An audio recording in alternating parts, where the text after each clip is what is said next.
Sampurasun wargi-wargi Sunda sadayana tepang dangu deui sareng simkuring dina ieu channel. Simkuring ayeuna bade neraskeun hanca carita si Kidang Kilat Jago Tanding. Carios ieu karangan simkuring pribados.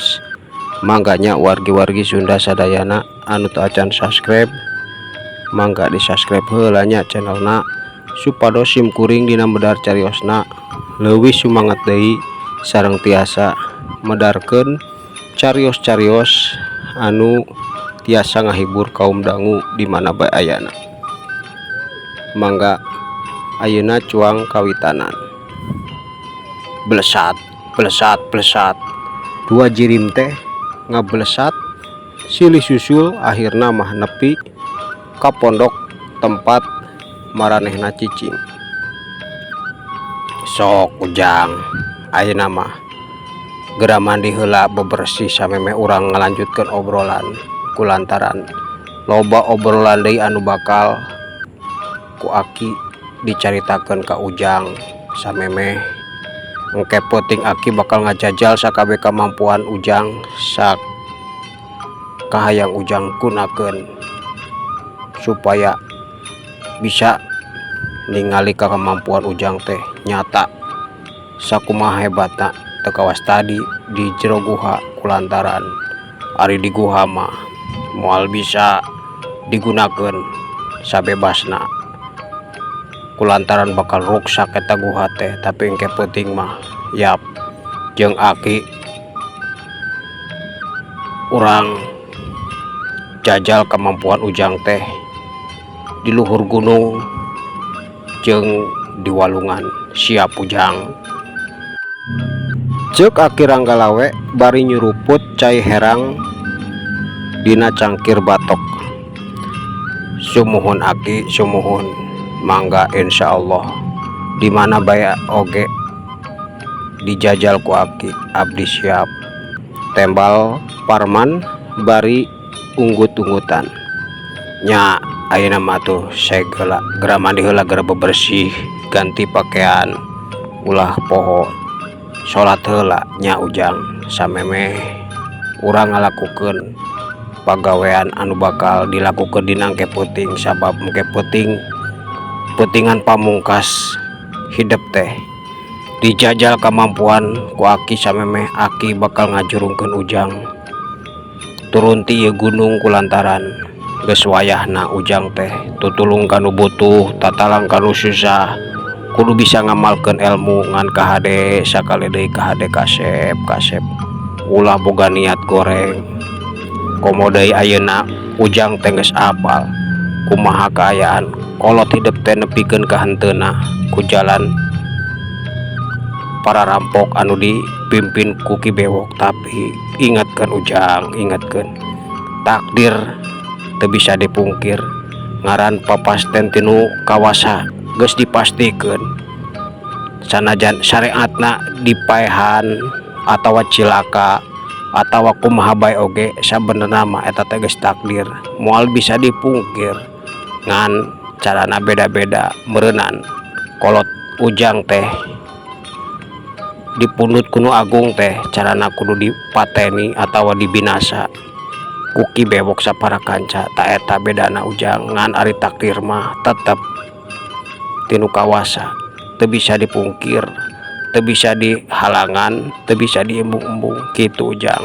Pepeujeuhnya ujang ulah neundeun dendam atawa neundeun kaambek, tapi kudu niatkeun ujang hayang nyadarkeun jalma-jalma anu geus salah langkah khususna mah Ki Bewok lamun manehna dina waktu ayeuna masih kene ngalakukeun kajahatan. Tah eta anu kudu aya dina hate ujang. Kaharti ujang harita aki Ranggalawe mepelingan deui ka Parman kacida dariana panjang lebar dina nyaritana teh. Muhun aki insyaallah mudah-mudahan sadaya wejangan aki teh tiasa dijalankeun ku disim abdi. Upami kitu mah permios aki abdi bade kasumur heula. Ceuk Parman bari ngoneal hudang terus lempang kapipir rek mandi. Harita akhirang galawe ngan saukur unggut-unggutan bari neuteup Parman anu ngoloyong keluar ti jero pondok.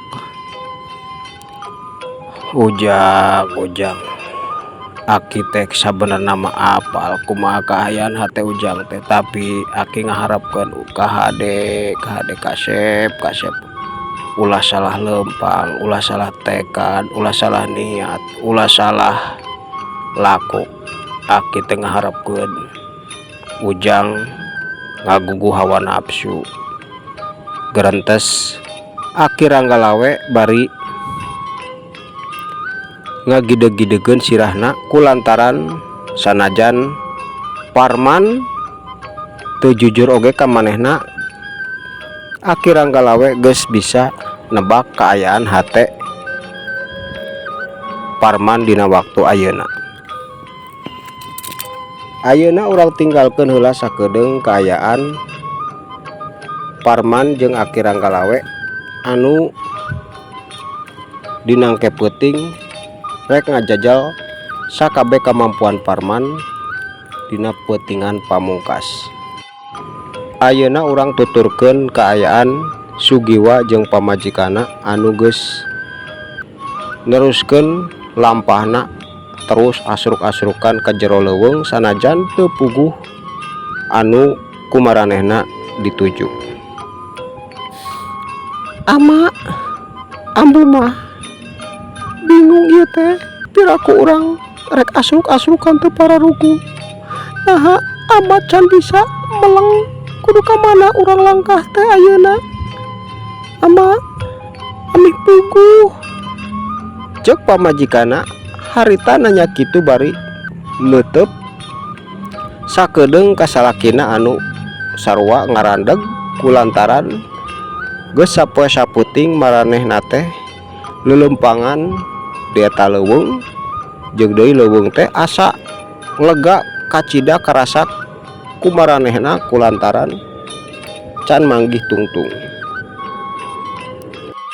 Sabar ambu sabar, ama oge lain teu mikiran, lain teu ngagunakeun sakabeh kemampuan anu dipimilik, tapi geuningan aduh Gusti meuni poe kacida mata batin ama teh lain bantrak-bantrakeun memang kemampuan Ki Bewok teh teu aya kelemeng-kelemengna acan. Bingung ama oge bingung ambu. Tembal Sugiwa bari ngarahuh kulantaran kacida beratna lampah maranehna dina waktu harita. Atuh kada kumaha atuh ari geus kieu ama, piraku urang lelempangan terus pae jeung deui aduh Gusti na leuweung ieu teh kacida lega-lega teuing, padahal mah ambu mah geus hayang ngaliwatan ieu leuweung. Urang teh kudu asup ka leuweung sajana deui supaya bisa neangan laratan di setiap leuweung, tapi geuningan aneh ieu leuweung teh asa lega-lega teuing ama. Ambu mah kacida capena ieu teh.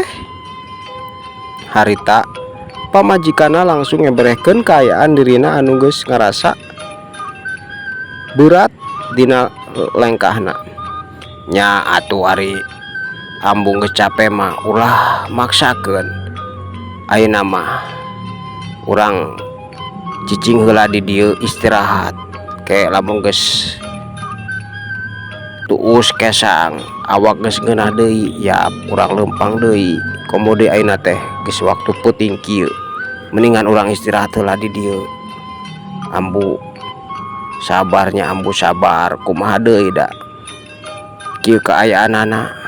Kapan ama teh sameme urang indit geus ngomong ka ambu, lamun ambu kira-kirana matak teu sanggup lempang mah kusabab urang teh teu puguh tujuan kudu ka mana ngalengkah. Jadi teu jelas iraha urang bakal menang laratan Lisnawati. Ama teh geus nyebutkeun ambu mah kajenteng cicing di padepokan, tapi geuningan maksa hayang ilu jadi wayahna. Ayeuna mah wayahna ambu hampura lain amat teu ngarti tapi kudu kumaha dasar wa ngarasakeun keayaan capek cek Sugiwa. Waktu eta langsung nyarita kitu bari ngusapan tongkong pamajikanana. Nya ama da kumaha ambo oge teu bisa cicing kitu bae keur aku anak urang dirurucit ku jalma an edan kitu diantepkeun bae. Ambo oge hayang bebela pati ka jenting paeh daripada ngantepkeun anak urang cilaka digadabah terus ku si bewok teu sudi terido. Ambo mah terido ama. Tembal pamajikana bari nangkep Sugiwa nyegruk deui ceurik dina waktu harita teh. Geus sabar ambu, sabar kudu kumaha deui atuh, sabar ayeuna mah iwal ti kudu tawakal kanu kawasa.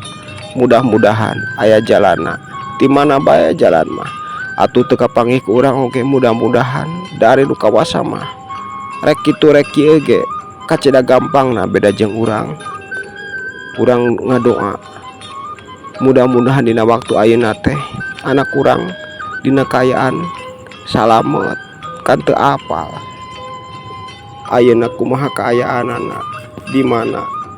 Sanajan leutik pangharepan tapi urang teh ulat elat menta kanu kawasa keur kasalamatan Lisnawati ambu. Tembal Sugiwa dina waktu harita terus-terusan ngabebera hate pamajikana sanajan hatena oge kacida balueng, bingung, sedih, ambek campur ngajadi hiji ngan teu bisa nyalurkeun kudu kumaha carana. Salianti kudu bisa manggihan di mana markas Ki Bewok eta anu aya dina pamikiran Sugiwa dina waktu harita. Barang keur dariuk bari ngobrol kitu teh kadenge aya anu ting corowok dibarengan kula luncat 5 lalaki jarangkung padag nyarakatak seuri di hareupeun maranehna. Eta godingan jelma teh masih kene di dieu tah ieu Kang anu geus ngawiwirang kuring tiluan teh tah ieu Kang ieu cek salah sahiji eta lalaki langsung nyarita kitu.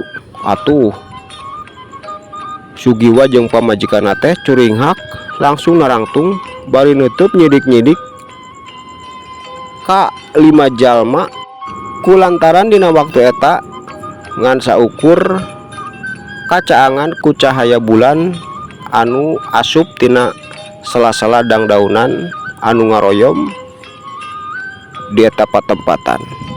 Tapi sanggeus disidik-sidik kacida jelasna geuningan anu nyarita teh salah sahiji lalaki anu rek ngarampok maranehna dina waktu keur beurang.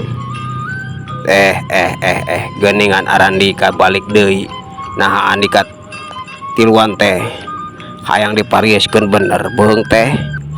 Geuningan wawaniana datang deui ka dieu ngaganggu kalaka ngabanjut deui 2 batur. Geus bosan hirup Arandika sakabeh teh.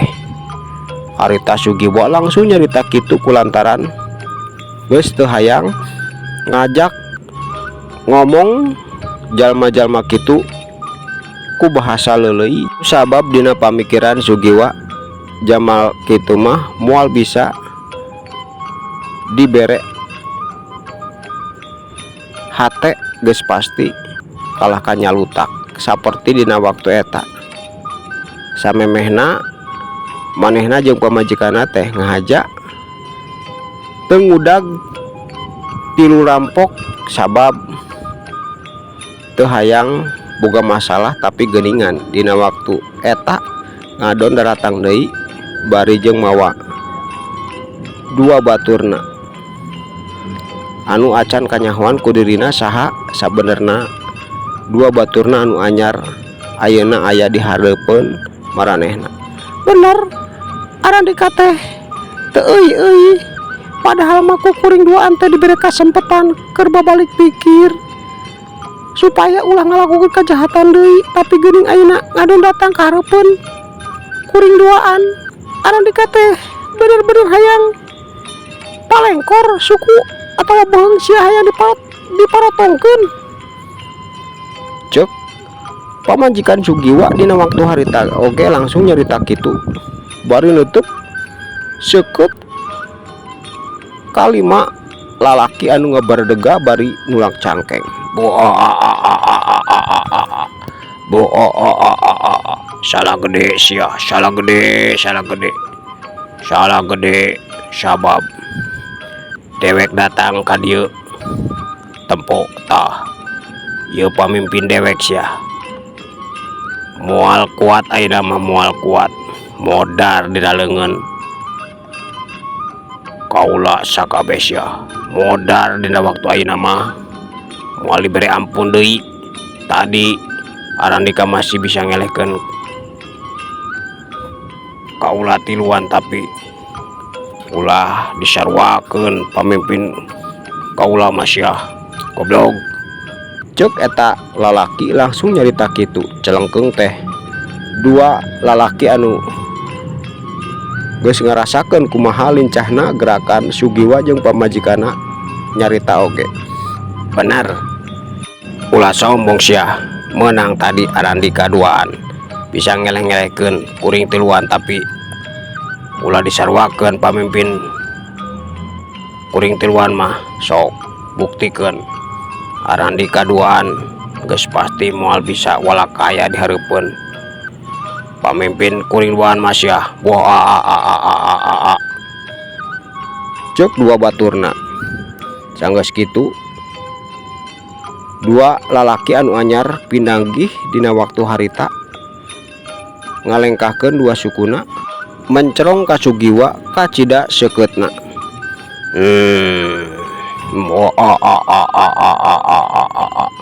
Jadi mangkluk-mangkluk ieu anu geus ngawibirang Arandika tiluan. Cek salah sahiji dua lalaki eta bari ngagilirkeun tutupanana sakapeung ka Sugiwa jeung ka pamajikanana. Bener Kang, bener eta tah awewena ge Kang sanajan rayem-rayem kieu tapi kaciri montok kenehnya Kang meujeun nalah pake ngahaneutkeun awak akang duaan mah resep akang embungnya ku kuring tiluan ge kajeun Kang. Wah kan bakal ngeunaheun teh yeuh keur tareus kieu teh lumayan Kang, lumayan kalapa kolot Kang, kalapa kolot ieu na teh sok loba geuning eta naon teh santena bah beus Kang, beus pokona beus. Cek tilu lalaki anu geus ngarasakeun kumaha teasna tenggelan Sugiwa jeung pamajikanana. Setan sia ngomong padu wae sia tiluan bener-bener hayang dipariuskeun ya beheung ku kuring. Cek pamajikan Sugiwa kacida ambekna dina waktu harita langsung nyelengkeung nyarekan kulantaran teu narima ngadenge caritaan tilu lalaki nyebutkeun manehna rek digunakeun keur ngahaneutkeun arawak maranehna. Montong cacape kitu sia da bener lumayan Andika teh lumayan dina waktu ayeuna bakal ngahaneutkeun si otong dewek. Cek pamimpin tilu rampok teh langsung nyarita kitu bari cacala katakan seuri bangun bunga kacida. Setan sia wani camplak itu ke pamajikan kuring sok lamun heueuh sanggup ngelehkeun kuring sek rek dikumahakeun oge pamajikan kuring kumaha Arandika tapi dengekeun ku Arandika sakabeh. Salagi kuring masih kene bisa nangtung ajeg Arandika moal bisa kumaha sok maju ari heueuh mah geus teu kuat hayang ngagulang gaper awak pamajikan kuring sok maju sia. motongan saukur kelede sungut tungkul maju. Cek Sugiwa nyarita kitu bari geus siap sagala rupana sarua jeung pamajikana oge. Sanajan teu nyarita deui matana teh molotot kacida ambekna. Geuningan gesayangan modar lamun kitu mah sok sia rasakeun dieu heurasna peureub dewek sia. Kacileng plesat wuk leplos kurentel jebrod des dalik deug jalik jeug. Harita Sugiwa jeung pamajikana katut dua pamimpin tilu rampok teh malundur sababaraha lengkah ka tukang saenggeus dua peureub maranehna diadu. Geuningan teh salah pantesan bisa ngelehkeun sia tiluan. Geuningan dua jelema teh buka siih tapi montong bunga heula sia sabab andika sakedeung deui bakal modar dina leungeun dewek. Maju sia rasakeun dieu kacileng plesat wuk hiu leplos jebrod bangkiung jalik deug bangkiung dalik deug. Setan sia rasakeun yo Kacileng hiu wuk leplos jebrod bangkiung jalik jeug. Sanajan dina waktu harita masing-masing can aya anu kabeunangan ku teunggelan lawan tapi sababaraha kali peureub maranehna teh kudu diadu atuh ngabalukarkeun Sugiwa jeung pamajikana katut dua pamimpin rampok teh malundur ka tukang terus-terusan sababaraha kali kitu jeung kitu dina waktu harita.